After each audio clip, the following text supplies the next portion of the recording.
А я думаю, да, сейчас... Тихо. Всем халам. Сегодня мы в киберзаряженном лесу. Да, со мной Да, это вообще... Это лес радиационный. Может, кстати, посмотреть могли бы смотреть на обложке, то что это лес суперрадиационный. Степа даже удивился нам. Если честно, Степа боится этого леса. Ничего не помню. Да. Если честно, Степа боится этого леса. Пьяные бабушки летают. Конечно.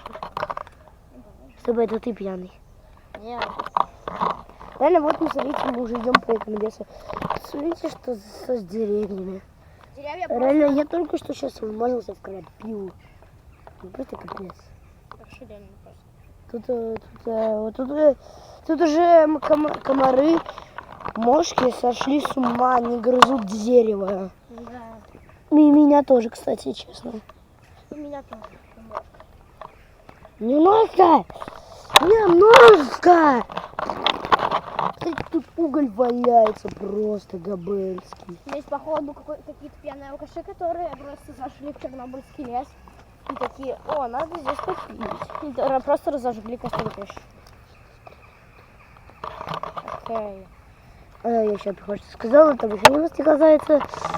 Ну что, пацы, мы реально вот сейчас в радиационном лесу. Просто посмотрите на эти деревья. Как будто 100 лет не были реально.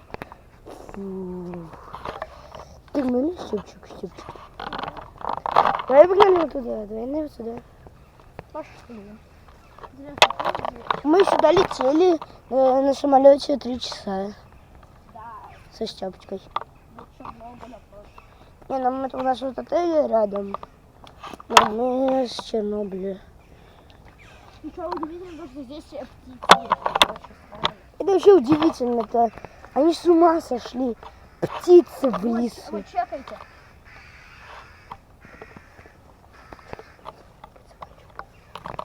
Это просто габельский. Вот они вообще... Просто посмотрите.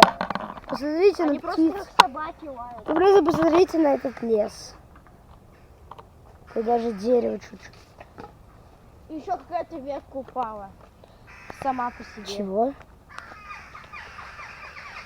Какая-то ветка упала. Вот что за фигня? Что это за фигня, реально? Вот, ветка просто лежит. Ребята, мы делали обзорчик для вас на этот радиационный лес. Ставьте лайки, подписывайтесь на канал. Скажите пока-пока. Всем пока-пока.